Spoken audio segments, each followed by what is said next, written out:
Good Sunday evening, high school sports fans. Joe Gilloway with Lingelstown Gazette Sports live from the Orchard Street studio. And this is our high school football week 9 recap show. I'll be joined momentarily by our panel of experts along with our opening guest as soon as we're done thanking those responsible for bringing you tonight's show, our Lingelstown Gazette Sports Platinum sponsors. And they are the American Legion Post 272 on North Mountain Road, Crystal Bob at Iron Valley Real Estate, the Tire Mart, Team PA, AAU Basketball, Capital Region Insurance Agency, Sam Hartley Decking, Tonino's Pizza, Hoffman Ford, Ted's Bar and Grill, and Payor Apparel. I mentioned Payor last because we will, at the end of the show, have the Lingelstown Gazette Sports Payor Apparel Players of the Week, and we will award them each. There'll be two of them with a Payor T-shirt. From Payor Apparel Athletic Wear. So thanks to these great local businesses for their continued support of Lingelstown Gazette Sports and our area's student athletes. Let me just make sure we're up and running here, fellas. Yes, we are. I also like to thank Penn Live. We do use a good number of Penn Live's photos, and they're a business, of course, and these photos are taken by professional staff photographers and freelance photographers that work for Penn Live. So when we use these photos, they're always very good, and we really appreciate the opportunity to use them. Upcoming next week, we have another treat of a guest. We're going to have Dave Heckert from Mechanicsburg, second-year Mechanicsburg head football coach Dave Heckert, and he's doing a great job with that program. And so we're excited to have Coach Heckert on. And tonight we're being joined by Terry Clark Jr. and Dave Berman from our panel of experts. I call them our panel of experts because they are a panel and they are experts. They do a great job, and I couldn't do it without them. They make the ride a whole lot smoother, that's for sure. So anyway, let's get into this right now. We're going to bring in, I didn't mention yet, our coach guest, our opening guest, Brett Myers, fourth-year coach from Twin Valley. And there he is, Coach Brett Myers. How are you, sir? I'm good. Thanks for having me. We really appreciate it. You're here by popular demand by our panel of experts. So good to have you on. And I didn't know how I wanted to start. I know how I want to start this. I hope this all kind of comes out right. But you're in your fourth year at Twin Valley after a significant stop, 8 years at Middletown. The Middletown program was 8-22-1 in the 3 years prior to your arrival. In your 8 years there, you went 73-22. 73-22, 3 District 3 titles, and 3 state championship appearances. Phenomenal. And then Twin Valley, you're in your fourth year at Twin Valley. They were 12-15 in the 3 years prior to your arrival. And in the 3+ years since you got there, 35-10, and starting to beat some really good teams. These 35 wins aren't just, they're against some significant teams. And, So we're excited for you. We really are. We talk about District 3, 4A all the time because it's just so loaded with great programs and great teams. So I guess the first question I want to ask you, how in the heck are you doing this, man? How do you build a culture? Because I know we all know that it's not just about getting a bunch of good players together and X's and O's and patting them on the butt and telling them to go out there and play. You have to kind of construct a program, right? Yeah, I would say. I mean, my first answer, which you took away from me, is we've been lucky. We've got a lot of really good players. Mm-hmm. We hit a good run at Middletown, and here we're hitting a good run. And your culture, it can be really good, but if you don't have some guys that can play and ball, you're gonna struggle a little bit. But in the end, we've been really lucky with some good players. I think our year-round approach is kind of similar to most places, but. Somewhere along the line, I learned that, the less we focus on winning games and the more we focus on building young men, usually the results work in our favor. And, we focus on that here. And Middletown, we definitely focused on it. And it's translated into a bunch of good men who are playing a lot of really good football and, that puts a good product on the field that makes their community proud. Yeah, then you end up seeing it's kind of the fruits of your labor time right now. It's built up to this, but as it did at Middletown, and I certainly wasn't discounting all your players and your assistants and everybody who contributes to everything you guys do there. And then LL4, Lancaster Lebanon 4. What what a division that is, man. Talk a little bit about LL4 and what you go up against on a weekly basis there. Obviously, everybody notices the guys at the top, the Wyomissings and Lampeter's, who have tradition of district titles and state title appearances and state titles. But you miss out that, on our schedule last year, 5 of our opponents in our regular season were in the playoffs. It's just not Wyomissing and Lampeter. There's Octorero's making the playoffs, Elko's making the playoffs. Mm-hmm. There's up and coming teams there that are pushing to get in that top 10. And I think it's pretty safe to say that, that section is loaded. And there's a lot of good football and a lot of really good football coaches that put a product on the field that is difficult to match. Absolutely. Terry Clark Jr., I'm going to bring you in. Yeah. Thanks, Joe. Yes, Coach, we talked a little bit before the show. Glad to have you on. Like Joe said, you were definitely one of my recommendations. I definitely wanted to bring you on because we seen what you were doing, what you are doing at Twin Valley. I recognized it last year, and I was like, man, I would love to have you on the show just to bring him on, talk a little bit about the program. They took out your Susquehanna Township team last year, man, in the opening round. He's a Hannah guy. Yes, they did. I mean, they kind of, they put it to us. I can't lie about that. But I guess the first question I'll start off with is, when you, plain and simple, what attracted you to the Twin Valley job? What made you want to, apply for that opportunity? I live 8 minutes from the school. Okay. And I've lived here for 20 some years. And I remember leaving Middletown and somebody said, I can't believe you're leaving your home. And I had to point out that at that point, I've lived in Twin Valley School District longer than I ever lived in the Middletown School District. It's home. It's a great community. It's a sleeping giant when it comes to football in my mind. From admin the whole way down, it's a place that sports matter. And it's just attractive. And, it didn't hurt that I could spend some time with my kids. My oldest son was a sophomore and my youngest son was going into 8th grade, I guess. So I got a chance to be around them. It wasn't necessarily about coaching them. It was just spending more time with the family. When you lose 2 hours every day in your commute, you're losing it from somewhere, and you can only cut back sleep so much. So this was a place that I thought could win and had players and had a commitment from administration, and all those things are true. And it's turned out to be pretty good so far. Absolutely. Another thing I'm going to pop in before pass it back to Dave. So with that, you mentioned it was a sleeping giant. Prior to you, when we talked about Lancaster 11 football, Twin Valley wasn't really mentioned or really thought of too much. But I mean, since you've taken over the program, everyone is saying Twin Valley.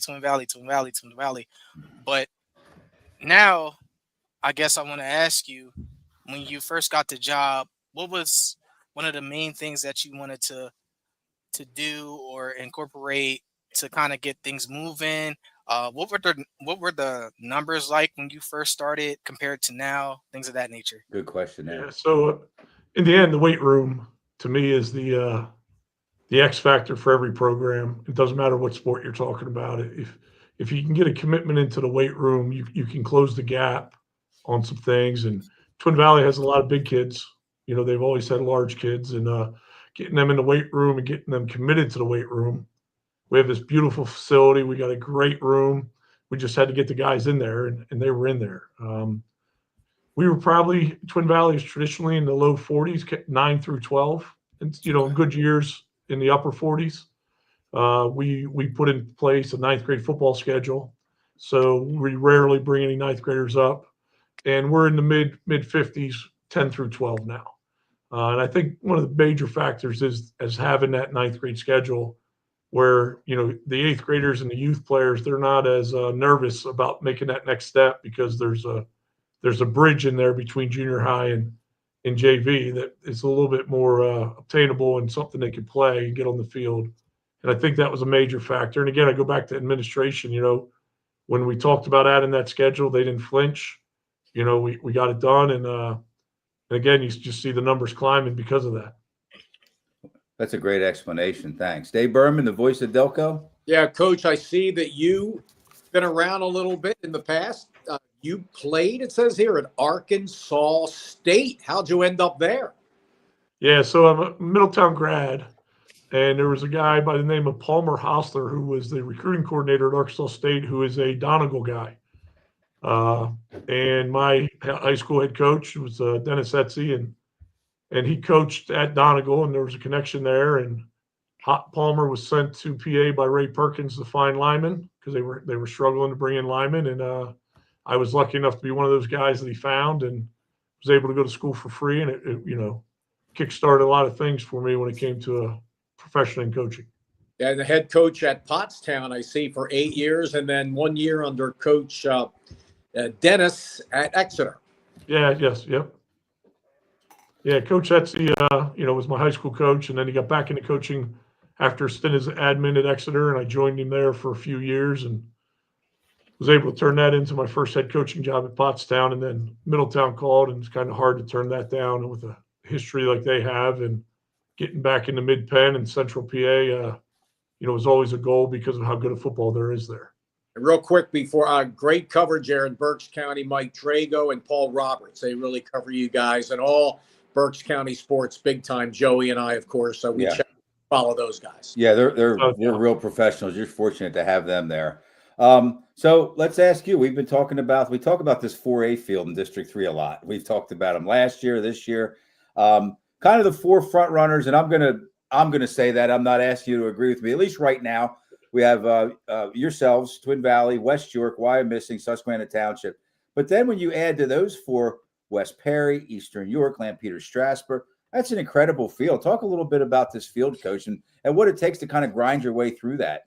Well, I mean, there's a reason why if you make it through District 3, you end up where you end up in the state playoffs. Right. I mean, it's tough, and right now, it's clear that Susquehanna is the cream of the crop. They're number one in the seedings, and they're there for a reason. And you look at their guys, and they got players everywhere, and it's obvious by all the college attention they get. And then you work down into, West York has been growing every year. I mean, I don't even think they're got to their best ball yet because they're still a little young. Yes. So next year they'll be just as loaded. And then you mentioned Wyomissing, Coach Wolfram, who's second in the state all time in wins, and he's got enough district titles that he's got more district titles than I probably got years coaching. And he's leading his program the way he does. It's one of those things that if you can make it through, you're prepared to play in Mechanicsburg there in December. Well, if you coach long enough, your years coaching might catch up to his district title. Maybe if I'm lucky. That was great. Go ahead, Terry. Yes. So, last year you made program history by winning a playoff game. I'm pretty sure. This year you're on the verge of making history again, I believe. If you win next Friday, that'll be 10-0 in the regular season, if I'm not mistaken. But I say this to say this. It seems like each year after your first year, your third or your second season, you made history. Last year you made history, and now this year you have another chance to rewrite history too. So in general, I just want to know, how does it feel in the community right now? We do have some fans in our Facebook group, High School Pennsylvania Facebook forum.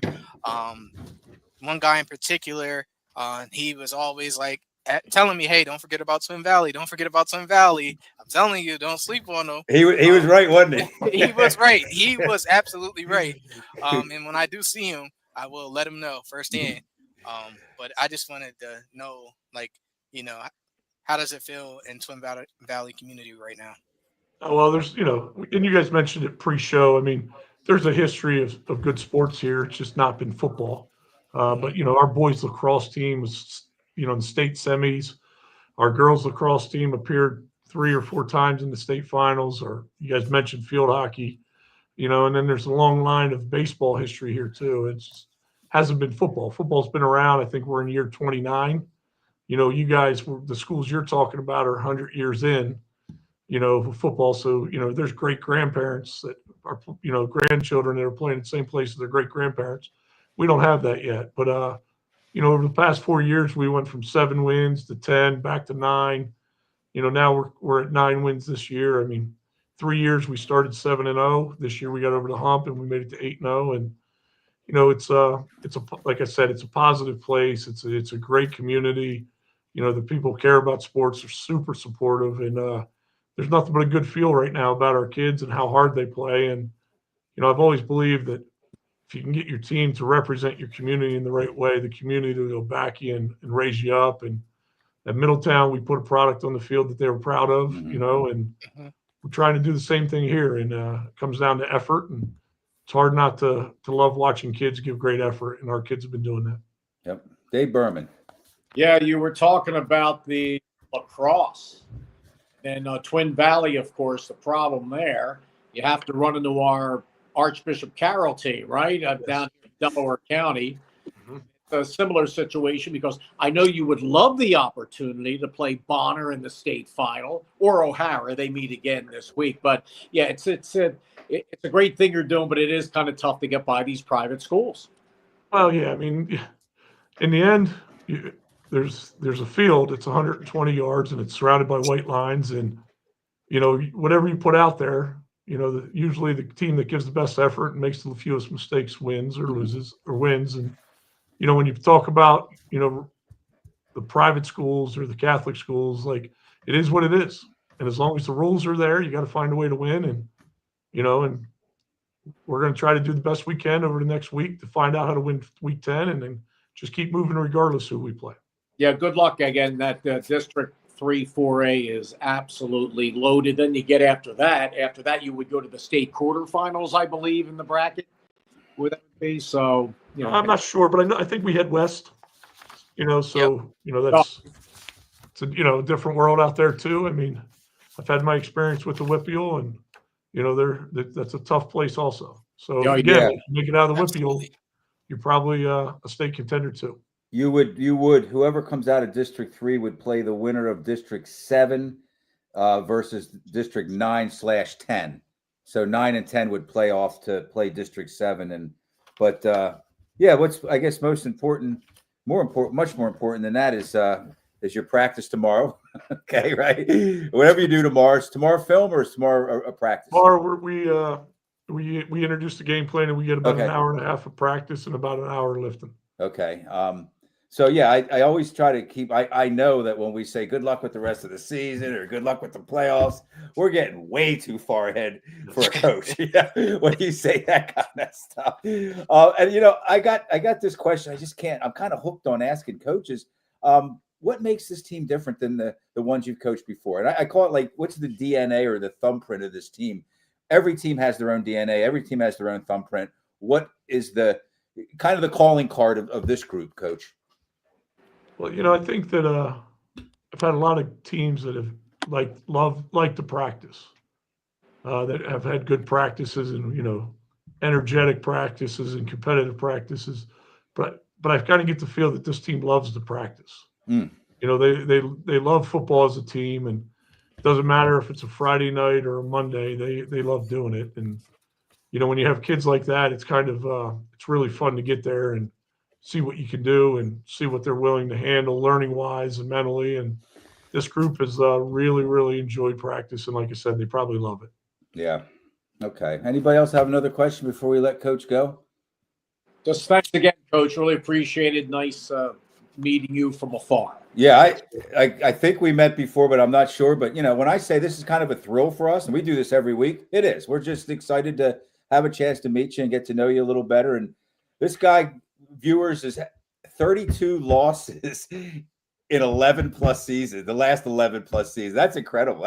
I was going to mention that number earlier, but we're not here to talk about losses, but you don't have many losses over the last 12 years. And that's just incredible. And that's a testament to your guys, to your players. That's a testament to everybody that contributes to these football programs. That's for sure. And I know that you want us to recognize that. So, Coach Brett Myers from Twin Valley, we're excited for you. We're excited for your team. And get me something to hang. I'll make sure it's displayed prominently. We got to cover up some of that stuff back there, but we'll get you something. I'm down, man. I'm down with that. Thank you, Coach Myers. We'll talk to you soon. Guys. Thanks for having me. Thanks, Coach. Good Take luck on care. the rest of the season. All right. So that was awesome, man. How do you do it, Joe? How do you get these guys? It's unbelievable. I don't know. Well, I just ask them.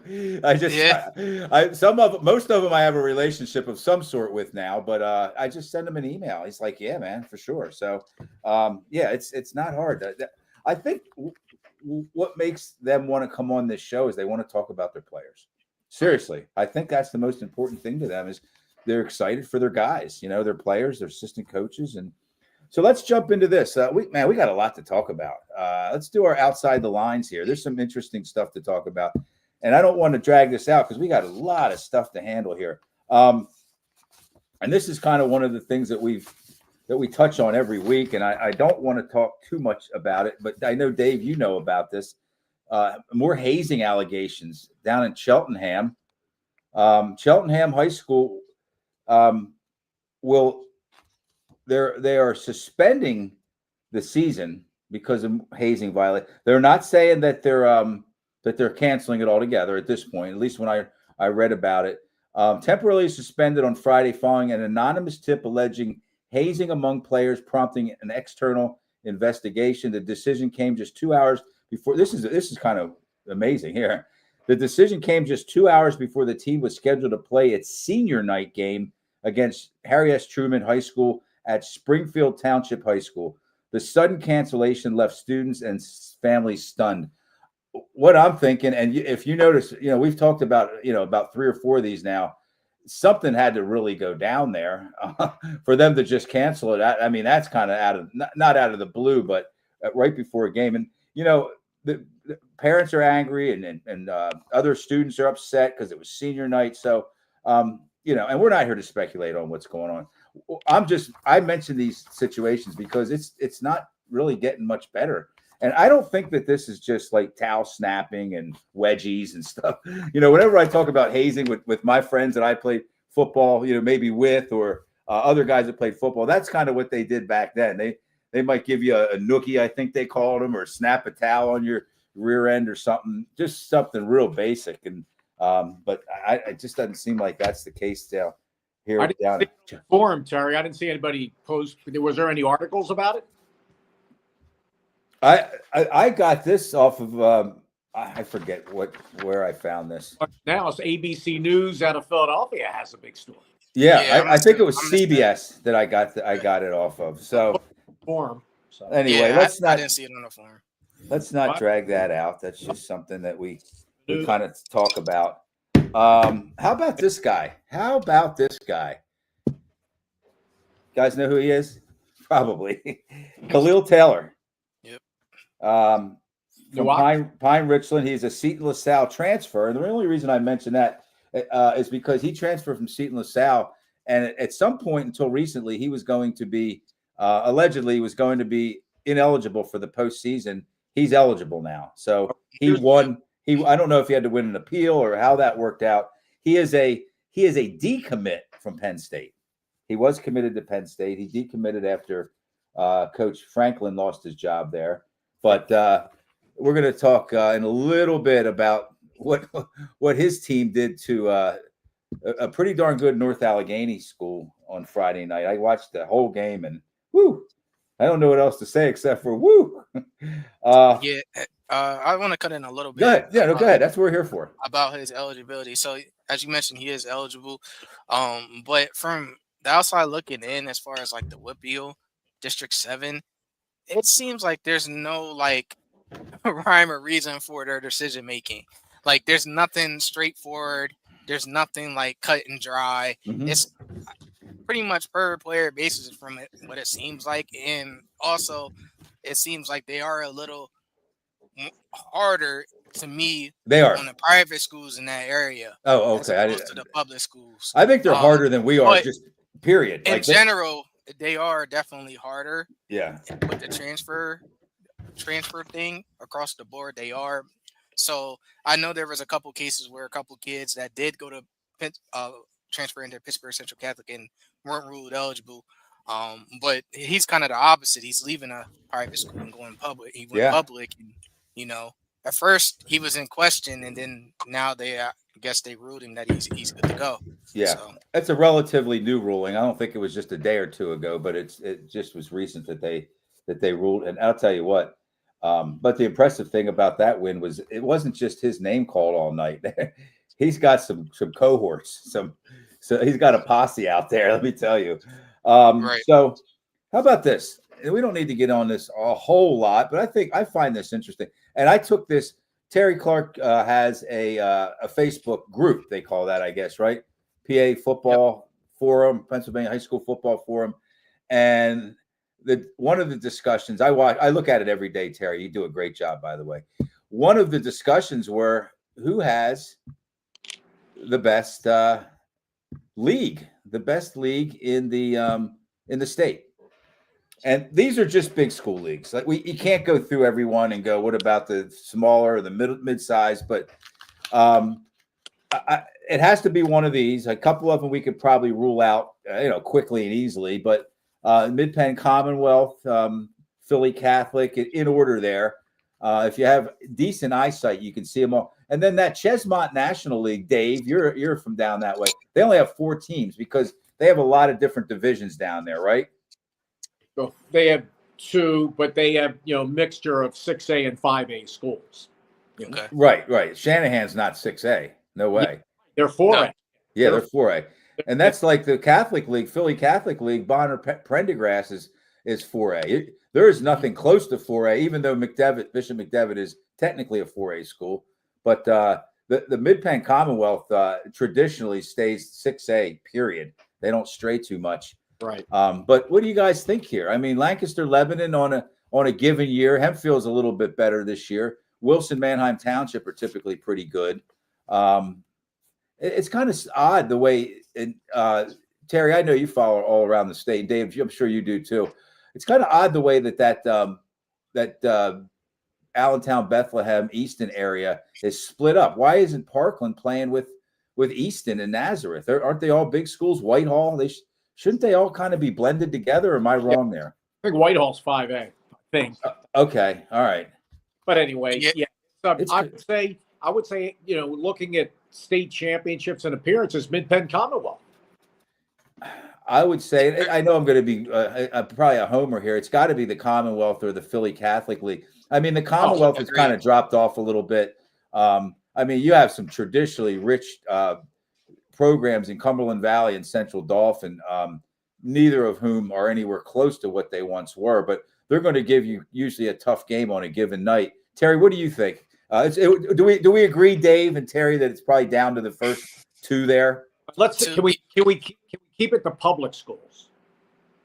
Well, then you have to just have to rule the field. Well, yeah, that eliminates the PCL completely. Then, if it's and you know what, that takes the Commonwealth at least now down to just 2 good, strong programs, Harrisburg and State College. True. Because right now, and I say that with respect, man. I love Josh Oswald. I love what he does, and I hopefully they're on their way back up at Cumberland Valley. And Coach McNamee's had a great run at CD, but they're just not where they used to be. And of course, East, Carlisle, Cedar Cliff's kind of on their way up. They're going to qualify. But I think we have to, for the sake of this argument, for the sake of this debate, allow all of the private schools, the non-boundary schools, to be part of this discussion. Terry, what do you think?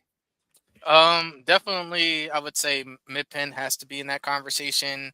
The Red League, PCL, of course.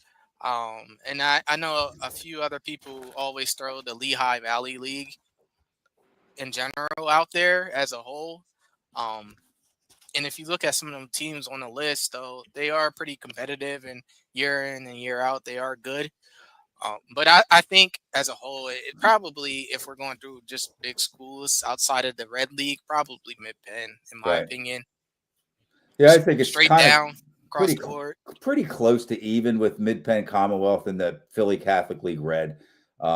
Maybe we'll give the bump, and not because we're from here, but to the Commonwealth, because they do have kind of like, on a given year, they have 2/3 of that division guys can really kind of make some noise. And so anyway, and again, we have some other stuff to get to, but I just thought that would be, I kind of robbed that from your group, from your page, Terry, because there was like a little bit of okay, we have a comment here. Let's see. Let's see if we got anybody riled up. Kirby Lentz, go back to the old Catholic League and you transfer for sports, sit out a year. I think that ship has sailed, Kirby. I just can't see that they're gonna. And I'll use the word penalize because there's situations where kids have to transfer, and I'm as ardent, is that the word, ardent, of a you have to police those things. I don't think that it should be open season for transfers and recruiting by any stretch, but I think you can't take the opportunity for a kid to play if he transfers or she transfers in other sports under certain circumstances, right, Terry? Right. Nah, I agree with that. What if a guy or a father or a wife gets a job halfway across the state and has to move to improve the quality of their family's lives? There could be just a problem at a school with a coach or athletic department or something. And so, Kirby, I'm not totally against you, okay, but I think that it can't be cut and dry, transfer and just sit. I'm not for that. And believe it or not, what Joe is talking about, those things do happen sometimes. Oh, they happen all the time. Not uncommon. They happen all the time. I mean, like Terry, let's just say you just say your son plays football and I'm just going to throw numbers out there. You're making $85,000 a year. You get an offer across the state for a great job, making $125, full benefits, great retirement, the career you've been waiting for your whole life. And what are you supposed to do? Not take the job so your kid doesn't have to be penalized for football? Right. Exactly. So anyway, okay, so we got that out of the way here, or we discussed that. What about this back to 4 classes thing? I saw that today. Yes, my man. Terry, we were just on that. Yeah. Yes, so let's do it. Well, I like 4 classes. Now, here I better duck when I say this because I know Steel High fans watch it. Steel High might not have won any of those 3 state championships from 20 to 24 if they had to play Southern Columbia. They might not have won one. There's a strong possibility. That's a strong possibility. And I got not a debate, but I got into a discussion with Jordan Smith, who was part of the 07-08 state champion. Now that 07 and 08, those teams, they kind of felt like they could have played up a little bit and maybe not won 3A or 4A, but there's Jordan. Jordan just chimed in. He said, "Let's talk about it." LOL. Yeah. So, and listen, man, I'm not trying to make any enemies. Look at all this Steel High stuff I have. I love Steel High sports, but the one benefit to having 6 classes is that it allows more teams to win. Right. Okay. I think the 2, and then I'm going to be quiet and let you guys talk. I think the 2 classifications, as a rule, not all the time, that get kind of watered down a little bit are 1A and 5A. Because some of those 5A schools would have to play in 6A and would never win. Some of those 1A schools would have to play in 2A and would probably never win. Or the 2A schools would be playing with the 1As and the 6As would be playing with the 5As, is what I'm trying to say. What do you think, Terry? You like 4? I don't like 5. I like having to allow the non-boundary or the Catholic schools 2 classifications. I can't imagine, and I just jotted this down earlier. You have there's a handful of teams. Imagine Guilfoyle, Bishop McCourt, Seton LaSalle, Nativity, North Catholic, Notre Dame, Green Pond, or Amani Christian having to play LaSalle College. That would be a massacre. It would be people could get hurt and like literally in games like that. So you guys have seen it the last couple of weeks with Bonner and O'Hara, 4A playing LaSalle or St. Joe's Prep, and that's 4A. Right, exactly. Even if all those teams can recruit. Right. Mm-hmm. I think 4 is great. I think PA is built to be a 4 classification state. I think having 4 levels the playing field. It's competitive. What we see right now, as you mentioned, a couple things: either a lot of blowouts, non-competitive games, or we have scenarios where coming into the year, we pretty much have a good idea who is going to win a state title. And I'm all about parity overall. So I think dropping back to 4 gives us that. But I personally do like 5. If we're not going to do 6, I would go 5. But ideally, 4 would be the best. But 5 is fine with me, because I just think that takes one class out of the conversation, which is good. And then you will have the folks, like you said, which you just mentioned. Well, if we go to 5, well, let's leave that for the private schools. And they're like, nah, we can't do that because you literally cannot loop all of the private schools. No. Because that's not fair to the very tiny private schools that, literally are just there. Their parents want them to go there, and that's it. Right. It's not sports focused or anything like of that nature. It's not fair to those kind of schools. So you can't do that. That would be Kerry. That would be the equivalent of having a Clairton, a Fort Cherry, or a Steel High having to play Harrisburg or State College. Right. Right. If we're then, moving over and talking about public, that's just not fair. It's not fair at all. And then people might say, well, why don't they just go out and recruit, since it's easier for them to do it? And I'm like, well, I mean, they could, but like I said, some of these private schools are not sports focused, so they don't have the need or the means to necessarily want to do that. Correct. Yep. Dave, what do you think, buddy? Dave Berman. Oh yeah, 4 classes all the way. Yeah, I liked it better that way. I just did. With the District 1, the 6A and the 5A bracket, we have 16 teams go. It's like, it's a massive 1-month tournament, and the winner gets automatically to the state semifinals against Philadelphia Catholic League. But some of those teams at the bottom 16, 15 are below 500, But anyway, that 4 classes for me. When you get a chance, can I talk about Lincoln High School? Absolutely. Yeah, we're going to talk about that. So anyway, Dave, you're the one that posted this tweet from Tom Reisenweber. He's from the Erie Times News, and I wanted to read this first, but he said, new PIAA cycle coming up. There are 2-year cycles. They're classification cycles where they put they assign classifications to teams, and it lasts for 2 seasons. Coming up in the fall of 2026, it's time to go back to 4 classes, says Reisenweber. The 6-class experiment has been a failure. His opinion, of course, but it's a lot of people's opinion. Time to move on and make football competitive again. So that's District 10. They only have 5A. They have 1 team, Erie Prep. Okay, but now they're in a sub-regional, and they only have 2 in 6A in District 10. So that's where he's coming from up there. Right.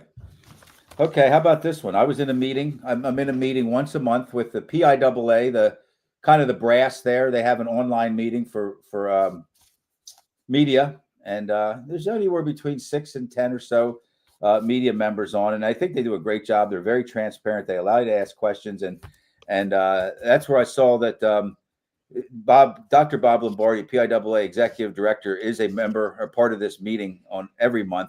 And he stepped down, of course. We all know that after 13 years as executive director. The chief operating officer, chief operating officer, Mark Byers, will take his place. I like Dr. Lombardi. We're going to have him, maybe not on this show, but I'm going to do an interview with him. And he already said, I'll do it tomorrow if you want. I'll do it anytime. I'll do it before I retire. I'll do it after I retire. I know that there are some things that let me start with this. He's in a thankless position. Okay. Yeah. He's in a position where there's always going to be naysayers. There's always going to be detractors. He can never make everybody happy. That's a tough job. And I think Mark Byers is kind of, I don't want to discount that he's his own guy. Byers, I don't know him. I'm going to have him on too. But I think he's, to a degree, a Dr. Bob Lombardi guy. They've worked together for a long, long time. They probably share a lot of principles and a lot of opinions on things. And if they don't, then I stand corrected in advance. But what do you guys think about that? Any opinions on Dr. Bob Lombardi stepping away? He's retiring, by the way. He'll be 70 in weeks, very soon. And he said, when I'm 70, it's a young man's profession, a young man's industry. And that's part of the reason why he retired. I think you hit it right on the nail. it's one of those jobs. It's a thankless job. You're never gonna make every single person happy, either way or whatever decision you make when it comes down to things. So it's just one of those things. Like I said, going back to the classification things, to me personally, that would be one of the first few things I would look at and review, and then go from there. I feel how I feel about the public versus private thing. I'm not opposed to separating the classes. Nor am I. But I don't know. I don't know overall if that's what's best for Pennsylvania to do that.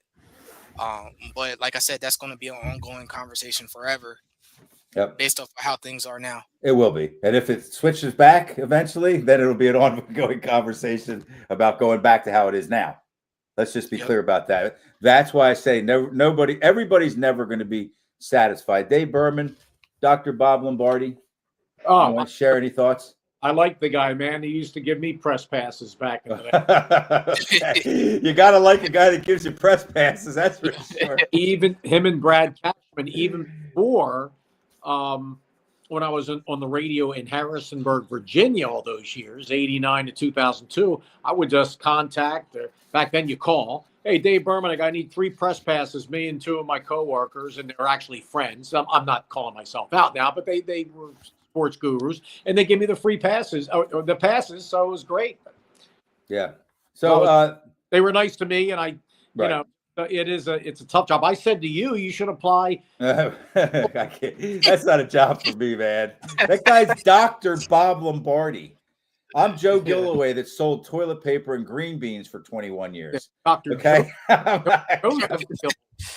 right. So thank you to Jordan Smith. And let's read Dylan Oxenrider's comment or question. He said, how do you think the PIAA will improve with Lombardi retiring? And Dylan, that's a great question. And that's hard to have an answer to. I mean, I would imagine that Mark Byers, who's taken over, understands the issues. There's probably a bunch of hot button issues that we talk about them a lot on this show, and then everybody across the state's talking about them.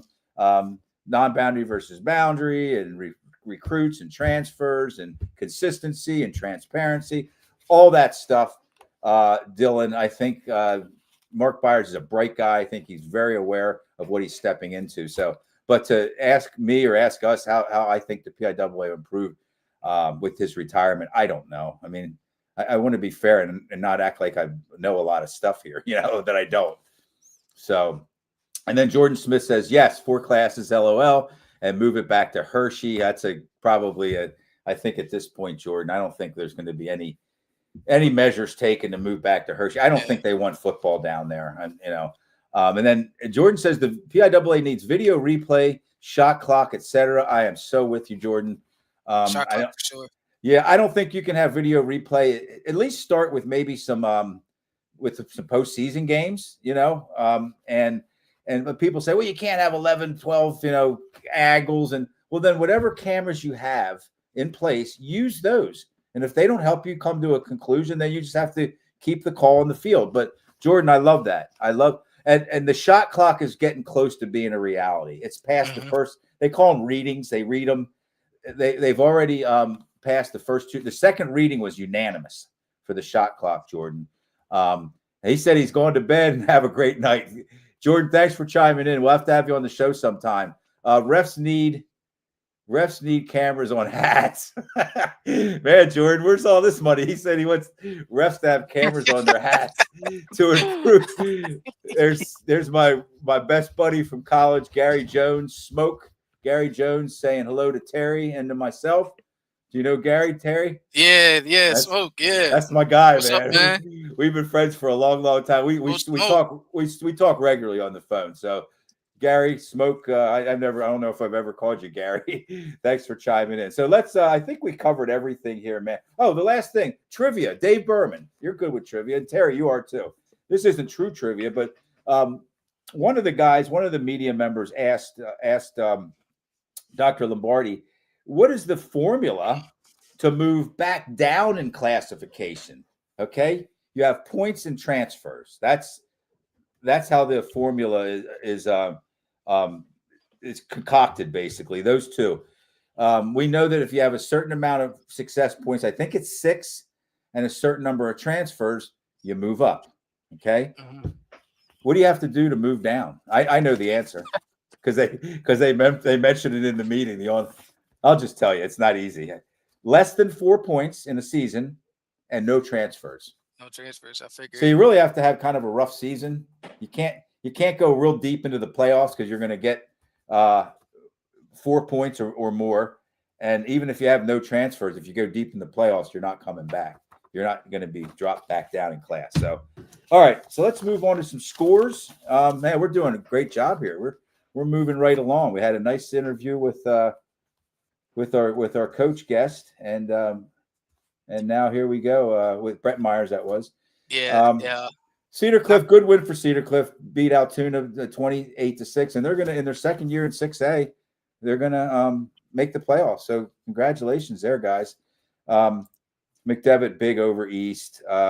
Man, how about this? And we talk about CV every week, and they're going to be in the playoff too. I'm almost sure. I have. Yes, I'm pretty sure they are. So they're not a bad team, Cumberland Valley, but they're kind of a head scratcher to us. Like we don't know what Cedar Cliff or what Cumberland Valley team is going to show up.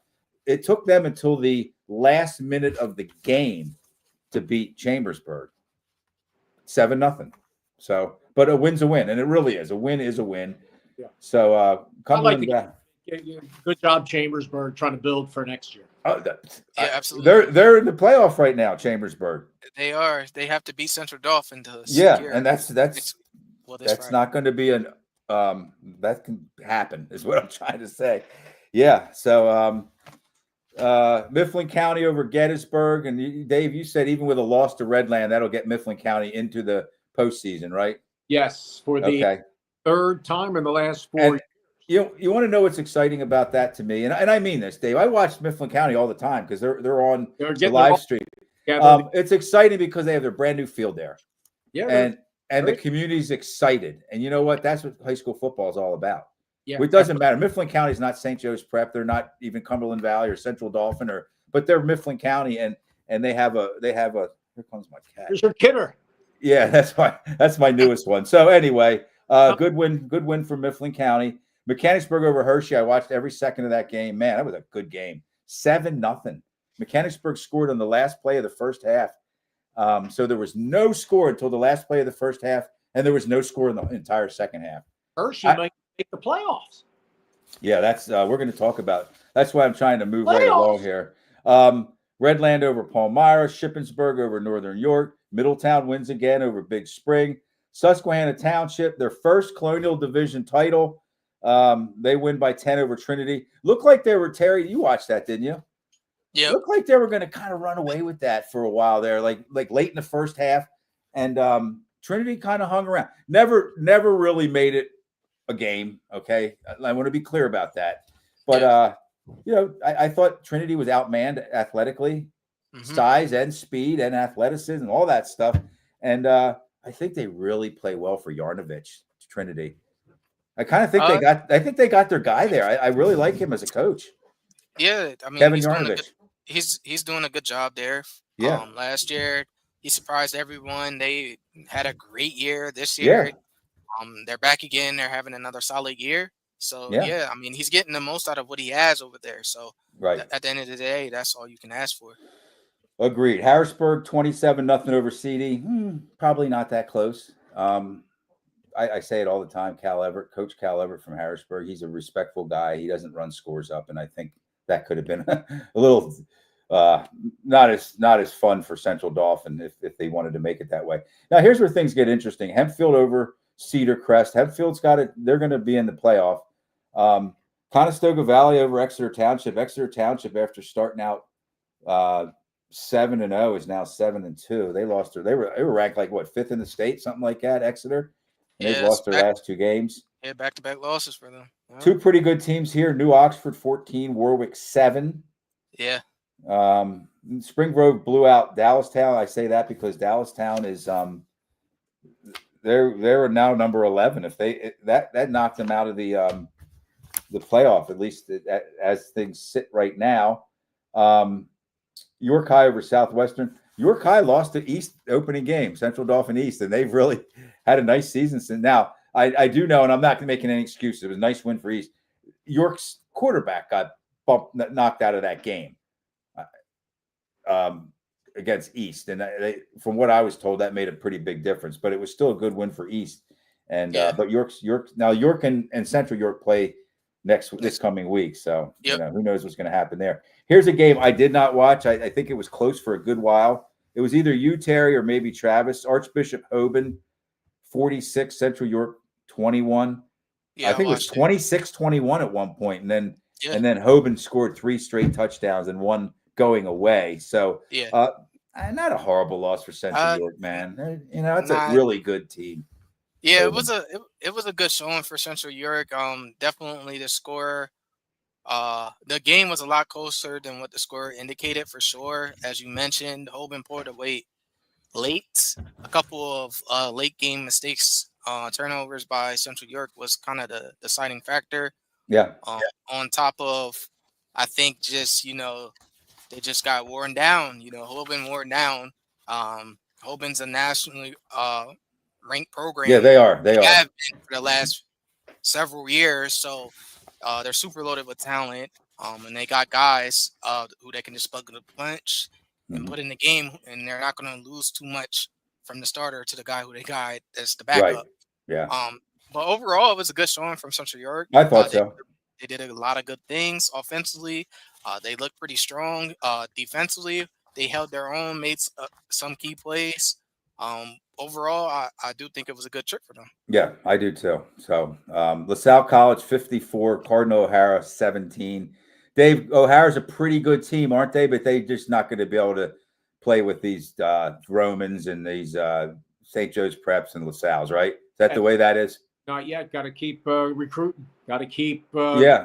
It's right. No, that's true. I mean, Roman wasn't all that a few years ago either. Right. Father Judge in basketball just won a state champion. I know this is about football, but you got to kind of grind away, man. You're not going to go from 500 to winning state championships. Father Judge just got another 7-2 guy in.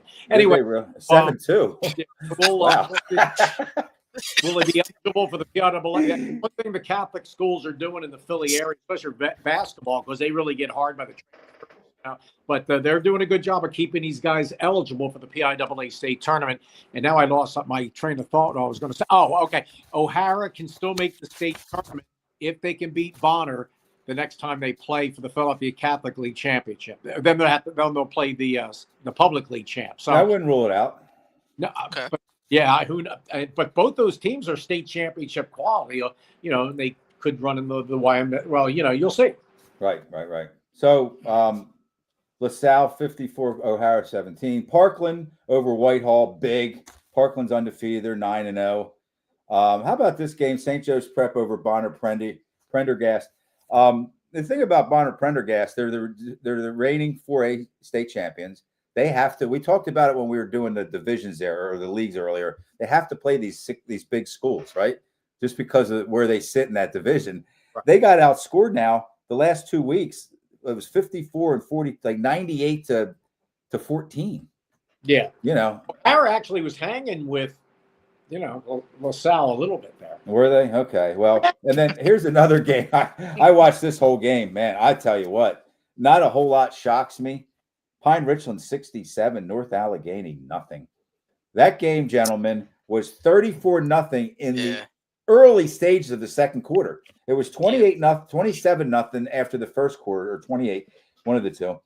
And then Pine Richland scored right away in the second quarter, 34-0 at the half, or 51-0. I'm sorry, 51-0 at the half. North Allegheny's not a bad team, man. They were traditionally ranked in the state. Yeah, they came in like ranked 9th in the state and 6A. In 6A, yeah. I mean, they just couldn't do anything wrong. Pine Richland looks so good. I told you before the game I like Pine Richland you did. Did. But I didn't see the game going that way. Ooh. I didn't. But About 2 touchdowns in, I texted you. I said, I think you called this one right, Terry. yeah, I had them winning that game, but I didn't. Yeah, you There's did. no way I could have called a 67-0 win. I called it a 50-50 game. I was so far off. It wasn't a 50-50 game at No. all. I do think overall, though, I do think that was kind of like a statement game for Pine Richland. Ooh. Once they got up on them, they didn't let up. I do understand there's like a little rivalry going on between those two schools. Well, they said they're the biggest rivals for each other. I would have thought North Allegheny and Central Catholic, or maybe they said that North Allegheny is Pine Richland's biggest rival. Yeah, but I would think that Central Catholic has to be in the mix somewhere there. Yeah, of course. Of course. State titles, Peters Township, they've all been in the mix out there. Yeah, Right. Mount Lebanon. Yeah, I can't wait. Okay, so and then Twin Valley 42, Lampeter Strasburg, another kind of a signature win or a statement win. We didn't mention anything, I don't think, about that win when we had Coach Myers on earlier. Avonworth 42, North Catholic 10. Avonworth's for real. We don't talk about them too much. They're ranked number 1 in 3A. They're really good. I kind of keep an eye on them, and they're going to be tough. They're going to be hard to beat. We're going to go into we'll try to save enough time that we can talk about the state rankings here. Southern Columbia 61, Bloomsburg nothing. Southern Columbia is 8-1. Their only loss is to Wyomissing. I think by 2 touchdowns, maybe. Mm-hmm. So they're pretty good. And then Dave, I didn't forget about you, buddy. Lincoln 26, Imhotep 25. Tep falls to 5-4. Listen to these losses though that Imhotep had. Hey, people probably think I'm nuts when I say about quality losses. Imhotep's lost to Harrisburg. We were talking about Lincoln before. I'm not going to talk over you guys. No, I just want to set this up for you. Go ahead. Imhotep's 4 losses are to Harrisburg, DeMatha, Malvern Prep, and now Lincoln by a point. Go ahead, Dave. All right, so Lincoln, I was complaining. I was really upset that they were suspended, but good. They watched the video. They're now eligible to play, obviously, and it's a hell of a win over Imhotep 625. They almost beat Atlanta in the Philadelphia Public League Championship game and let that away. So 6A, they'll meet again in a couple of weeks, and we'll see what happens. The winner of that will play either LaSalle or So whoever had Lincoln's back, whoever sided with them with that incident that was, Dave, I don't know if you knew the back story. Somebody told me that the Lincoln players had to go up into the bleachers to get into the locker room somehow. So they sorted it out. That's really what the job is. I don't know who this is. District 12's job, Philly Catholic League. No, it wouldn't be Catholic League, but maybe it's District 12's job to kind of sift through all that. So good. I'm glad that Lincoln's allowed to play, and they do have which Dave, you said last week that Lincoln's good. Yeah, well, Chester played them earlier, and Chester, it was a battle. Chester beat them 20-0. Yeah. So right. So anyway, that's interesting. We got another team in District 12 in the public league that is making some noise here. So okay, that's it. We just covered a lot of games. Games are in. We went a few weeks with kind of, I don't want to say ho hum. I never try to connect that kind of negative thinking to high school sports, but we didn't have kind of a great bunch of games like we did this week. There was just some really interesting stuff there. So what happened to okay, let's move on. We can get through this in just a couple of minutes. We have to talk about the Mid-Penn, and these divisions are kind of wrapping themselves up. I mean, just by teams having to play one. The Commonwealth is all but Harrisburg's. I don't want to count chickens here, but they shut out Central Dauphin, and they're going to have an undefeated regular season, which will include 9-0 in the Commonwealth Division with a win at home against Central Dauphin East this week. Don't expect East to even make that a game there, guys, especially with Mickens back. I say that with respect to East. It's just not. Plus Harrisburg, I think them and East have like a little bit of, I don't know, maybe let's just say competitive beef. Can we put it that way and sound nice about it? Right, Terry? Yeah. There's been some years where, East has made that game somewhat competitive. Absolutely. 2 years ago, maybe? Yeah. So, I mean, don't want to already give Harrisburg the victory, but no. That's why we're talking about it. It's going to be tough. Yeah, absolutely. So, Still alive are State College and McDevitt, who play one another. So the winner of that game will, in all likelihood, finish second in the Commonwealth, which isn't hateful. Keystone, we're down to 2 teams: 7-1 Mechanicsburg versus 7-1 Shippensburg, and they play at Mechanicsburg. And I wouldn't even know how to pick that game. Would you guys? I mean, the way the Keystone has been set up perfectly, though, for sure. The winner wins the division. Yeah, set up perfectly for us to have our guest on next week too. Yeah, good, Dave. Overtime. That would be nice. Yeah. Yeah. The way it's worked out on our show, I mean, it seems like we've been getting the coach on the show after some pretty big victories. So maybe that's telltale. Yeah, and in basketball, we do the same thing. It was good mojo. Like these guys would come on as our guests, and then that week they'd like win a really big. It lasted a long time. Then a couple guys came on and they had losses, but that's going to happen. So anyway, we wish both of those teams well, and we'll find out from Mechanicsburg coach Dave Heckert a week from tonight a little bit more about that game. And 3 teams that kind of hung around for a while. They did hang around, not kind of. Redland, Hershey, and Lower Dauphin. They're all out of the division. Colonial Division, Susquehanna Township is clinched. Yes. Trinity has 2 losses. Susquehanna Township has no losses with 1 week left. Capital Division, Line Mountain 7-0. Stilton High Spire 6-1. Line Mountain will clinch that division with a win at Susquehanna.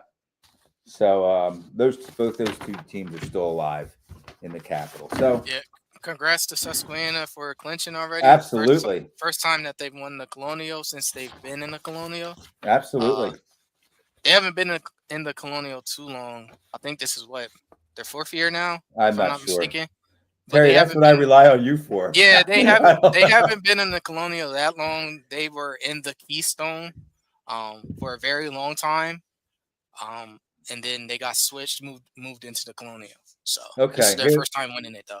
Thank you. Gary Smoke Jones, he says, Dave Berman, what teams qualify for Philadelphia Public School playoff? That's a good question because I still get confused about that. Dave? The ones with the best record, I guess. I mean, how many? And you know how that's seeded? Maybe 2 per class. Maybe they go right to a championship. Maybe 4 per class. Okay, all right, yeah, that kind of stuff. It kind of eludes me in basketball too. I'm not sure. That's a hard. Yeah. Somebody asked me that. I'm like, I can't tell you for sure. Yeah. All right, Chester High football, man. It's a big story. Tell us a little bit more about it. Hey, they're 9-0. We ended up this season regular season 9-0, our first undefeated season in the history of the program. Don't they play this week? No, they're off. They have a bye. Okay. I don't know what happened. One of their wins was a forfeit, but who cares? It doesn't matter. Yeah. We're we played a lot. A bunch of 6A schools. We played a good schedule. It's our 4th consecutive Delaware Valley League championship. We won 17 in a row in the league and 13th all time. So we're ready to go. We get a week off, and then the District 1 6A and 5A tournament begins in 2 weeks. Tell us why you say we and our, and why you kind of include yourself with Chester. I know why, but tell. Well, I'm public address announcer, and I'm never going to predict against them. I'm also public address announcer for Coatesville, so they're we also. But you grew up right down there, too. And I graduated from Nether Providence in 76, which is now Strathaven. So sometimes they're and sometimes I say we Harrisburg because I did their games for. No, yeah, you have pride in the teams that you've been associated with over the years. So I like that. Mifflin County, we. Okay, so let's go through this District 3. We kind of been pushing this off. 1A, there's only 2 schools. It'll be York Catholic against Delone Catholic. 2A, I'm going to mention the teams from the Mid-Penn Conference that are alive. Steel High, they have the number 1 kind of wrapped up. And they will play Upper Dauphin. I believe it's really, really close. It looks like Upper Dauphin would have to win if Columbia wins, but it'll be 1-4, which would be Steel High against Upper Dauphin or Columbia, and then Halifax versus Lancaster Catholic in all likelihood on the other side of the bracket. So Steel High sitting pretty for another district championship there. Then in 3A, the two district or the two mid-pen schools, sorry, are that are both going to qualify are Trinity and Big Spring. Trinity sits at number 3. Looks like they could move up to 2, and they cannot move down at all. So they're going to be 2 or 3 Trinity, and then Big Spring looks like they're at 5 now. They could move up to 4, depending on what Bermudian Springs does. So Coach Myers, Brett Myers from Twin Valley, mentioned Susquehanna Township. They are sitting at number 1 by a lot. Terry, do you watch these rankings, these power rankings? Yes. They're way ahead of everybody. Yeah. Even if they lose, I still think that I would think so. Yeah. The 1 seed. And then we have Middletown at 8 and East Pennsboro sitting at the last spot at 10, but they're a good bit up on Eastern Lebanon County, Elko. And I don't know. I just want to throw this out there that, Greencastle sits at number 12. Maybe if they win and East Pennsboro loses, I wouldn't count on it. But, John Denniston's a friend of mine at East Penn. I'd like to see them win a game, even though I'm not supposed to root as a media member. I can support, I guess. And that'd be nice to see Susquehanna Township, Middletown, and East Pennsboro all in the 4A. And then this is where things get kind of thick for Mid-Penn. McDevitt at 4 in 5A, Mechanicsburg at 7, Redland at 9, Shippensburg at 10, Lower Dauphin gets in at 12. It looks like if Lower Dauphin plays 2-7 Gettysburg, I don't think Lower Dauphin will lose that game. But if they lose that game and Hershey beats 2-7 Waynesboro, there could be a flip-flop. I can't explain how these power rankings work, but it looks like there's an opportunity for Hershey to move up if they win and Lower Dauphin loses. Harrisburg, number 1 in 6A. Cedar Cliff, again, hats off to them, number 6. Cumberland Valley in 8. Chambersburg in 9. And then Central Dauphin, the only other Mid-Penn team with an outside chance. They would have to win against Chambersburg. I don't know where they play. They play Chambersburg. And then they need a couple teams to lose. Cedar Crest would have to lose to Lebanon. That's not happening, guys. Lebanon's 0-9. Okay. So looks like Cedar Crest wins and they're in. But I'm mentioning it because if Cedar Crest loses, Dallastown and Governor Mifflin lose. Governor Mifflin plays 5-4 effort. If Dallastown plays 3-6 Red Lion. That could happen, but I can't imagine Cedar Crest losing. So anyway. How about Muhlenberg? Muhlenberg's 8-1. They played our Academy Park team, who came in 4-4 at 42-37. They came back, Muhlenberg, to win the game, and Academy Park is now, 4-5. They may not even make the District 1 5A tournament. Chester beat Academy Park 2 weeks ago at Academy Park 47-0. So Muhlenberg is a big story up there. Yeah, they're 8-1. You better believe it. It's currently ranked number 6. So that's that. I know we kind of burned through that pretty quickly. You guys want to mention anything about that? Yes. Going back to District 5A, it'll be kind of crazy and actually sad if, Hershey doesn't get in and they're sitting at potentially 7-3. That could be rough. That could be rough. That'll be devastating. I mean, to me personally, they're clearly a worthy D3 5A playoff team. I agree. But the way 5A is set up right now, it was similar to it last year. It was a bunch of teams. I think McDevitt was like a 6 seed last year, and the teams in front of them were all undefeated. So it's really in 5A and District 3 right now. You have very small room for error. You literally can only maybe lose 2 games to secure a spot. It's tough. Well, it's certainly McDevitt's district to lose. I mean, they should win the district. Go ahead, Dave. How do you match up big game, Mifflin County? If they can beat Redland, will host a District 5, what was it, 6, 7, 8, 6, 8, 9, 10 playoff game. And Redland, what do you think of that matchup? Have you seen both teams play, Joe? And, Mifflin County's had Redland's number over the years. Well, it's a different year, buddy. Redland's pretty good. Let me tell you something about Redland. let me say something good about what I think one of Redland's assets is what I'm trying to say here. They hit hard, man. They're like a whole different team out there. Have you watched them at all, Terry? Oh yeah. They have Coach Jamie Thomas's like it rubbed off on them. I mean, win or lose, they're out there whacking you around, man. They're a tough team, Dave. I don't know if Mifflin County can keep up with them physically. Really, they're playing better lately. Mifflin County, their offensive line's better. They have a big bruising senior running back, 3 straight 100-yard games. Brandon Kaufman. I think it's a 28-7 game, Dave. Okay. Yeah, I do. I just do. People like to say that Palmyra gave them a good game the other night.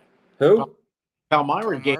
I know, but that's usually when a team comes off of a game like that, they have a good week of practice, and they don't want to play like that 2 weeks in a row. Right. Yeah, that's just what I think, because I think Redland's pretty darn good. They're a good team. Good quarterback. Yeah. Let me read these. We got a couple comments coming in. Jay Oliver. Gentlemen, what do you think the odds would be for Twin Valley to play Susquehanna Township again in the district rematch from last year? Well, let's go and look at the.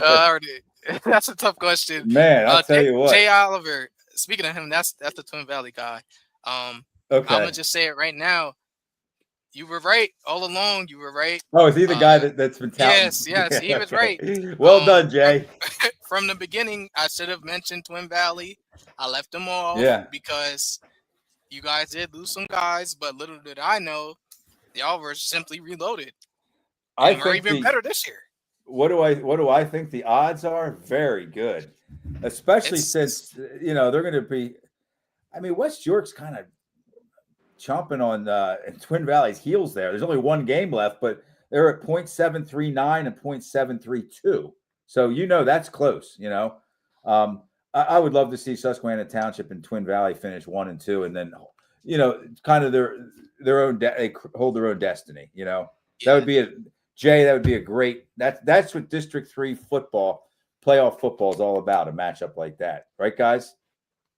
Yeah, absolutely. Yeah.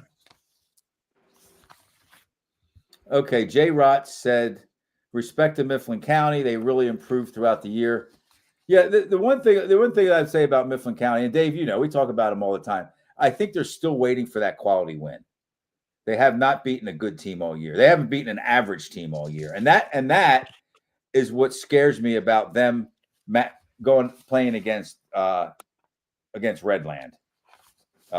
Just the fact that they haven't beaten a good team all year. Redland 7-2, and has gone toe to toe. They beat Cedar Cliff, who's a 5th ranked 5A team, and then they won a couple other really good wins. So anyway, I hope I'm wrong. And I'm not saying that I hope Mifflin County wins, because I have to watch being a fan or being a rooter for teams. But I hope that Mifflin County gives them a good game. Mifflin County people, they keep an ear out for you, Joe. I don't say anything disrespectful about them, Dave. I kind of call it like I see it, man. I try to. So, and then if you guys want to close with this or talk about this before anything around the state, I mean, I end up, you don't want to sit here and say that all these teams won and this team won and that, but the teams that kind of lost, and I don't know if a lot of these are kind of insignificant losses. Central York lost to Archbishop Hoban. North Allegheny, they lost they got blown out by Pine Richland. And why I think that's insignificant is because North Allegheny doesn't stand a chance against Central Catholic. North Allegheny is going to get knocked out of the top 10 in the state. And it always is nice to be in that top 10, but I don't think I watched their first game. Man, Central Catholic's just they're the cream of the Whippeal. Upper St. Clair lost to Moon area by a touchdown. Exeter, we mentioned, they lost their second game in a row.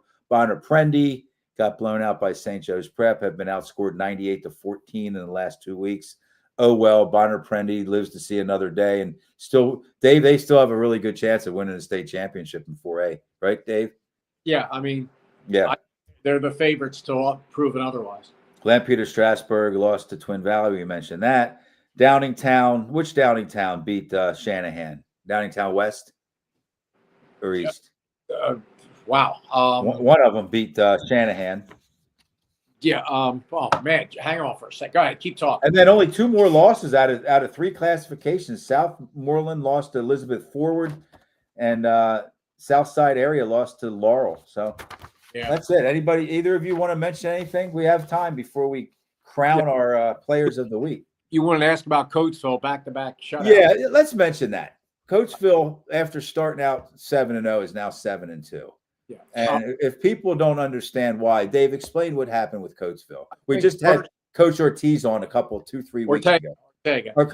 I'm sorry. Coach Ortiz is the coach of Middletown now, I believe, if I'm not mistaken. But anyway, yes. Coach Ortega. Well, Buggy, starting quarterback, having an unbelievable MVP year. Right. Matt Ortega Jr., injured, leg injury, and he's been out missed most of the game a couple of weeks ago. Early in the game 2 weeks ago, right, Dave? He shut him out 15-0 and then lost 33-0. Yeah. To West.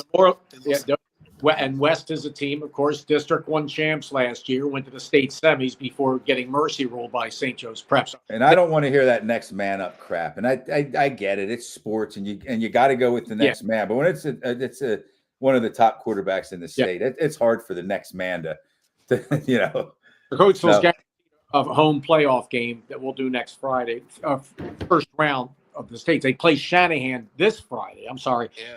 Out the year. Downingtown East beat Shanahan 35-26. You wouldn't believe I'm the Chester County people watch your show. And good. Wonderful. Downingtown West beat Shanahan 33-21. So it's going to be a close game. Shanahan, of course, 4A. Watch out.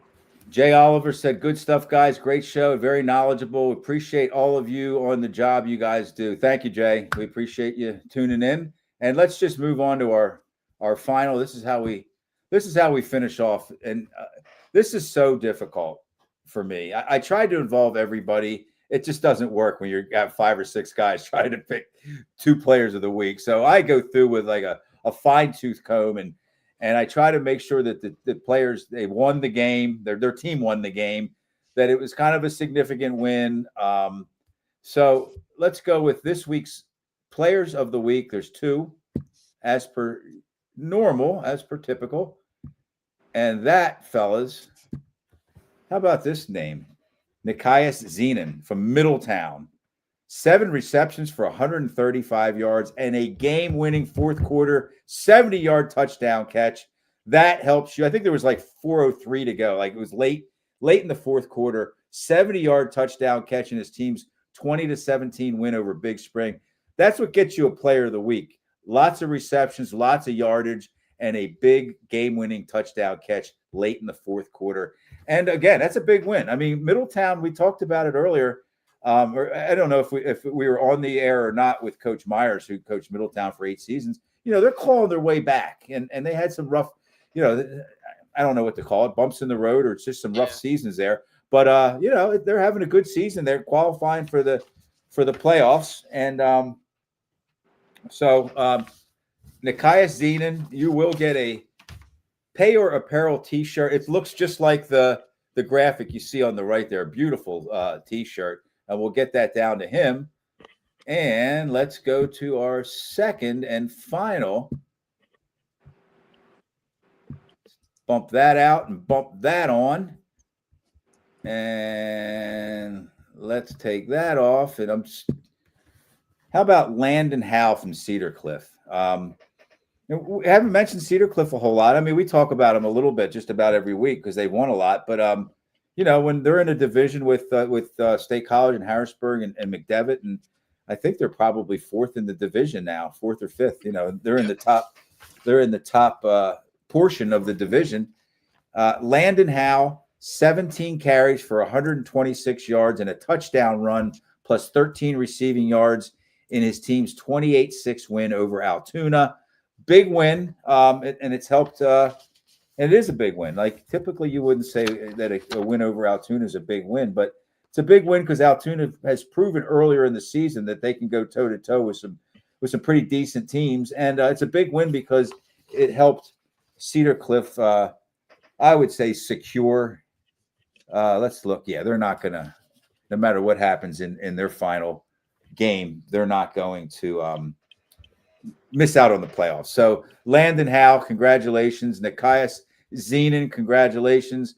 Best wishes to your teams, to Middletown and Cedar Cliff moving forward in week 10 and beyond. We really appreciate having the opportunity to award you with these Player of the Week shirts. So I'm still learning how all this works, guys. And we have 2 more comments. Carolyn Fortney, that's of course Elias Koch's mother. Yay, Landon Howe. Nick Howe, let's go. That's my cousin. And Carolyn, thank you for watching. Thank you for chiming in. And Carolyn's son was one of our players. It took us till week 8 to get Elias Koch a Player of the Week. All right. He could be Player of the Week, Dave Berman and Terry Clark every week, but we knew he was going to get one. You know what I mean? It was just a matter of when. Yeah, because you can only win once. Okay. Right.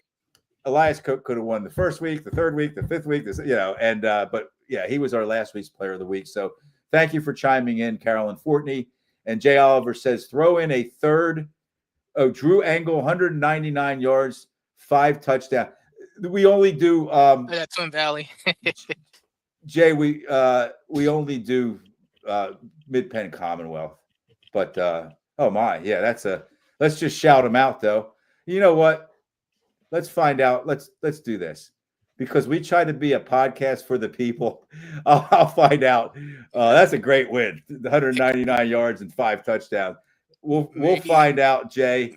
We'll make an exception It next year. I'm going to mail a T-shirt up to Coach Myers and have him give it to Drew Angle. Thank you. So, guys, anything else? I have an 8:30 non-sports podcast I have to get on. Dave Berman, Terry, go ahead. Yeah, really, really quick. Yeah, sure. Congratulations to the 2 choices. Well deserved. Yeah, man. Hey, good games. Just want to go back really quick to the Middletown situation. Middletown's having a phenomenal year. I just wanted to shout that out. They are 2 years removed from a no football season. I don't know if many people realize how difficult that is to come from not playing any football to trying to get the program up and running to back in the mix to being in playoffs. That is very, very difficult to do. It's equivalent to a college football program being the term used death penalty for recruiting violations. Yeah, they were in a hole there. Very similar to that. Yeah, so shout out to the great job, Middletown. It's nice to see the whole community elevate. It really is. So Dave Berman, anything? What are you looking forward to here? You got Chester with an off week.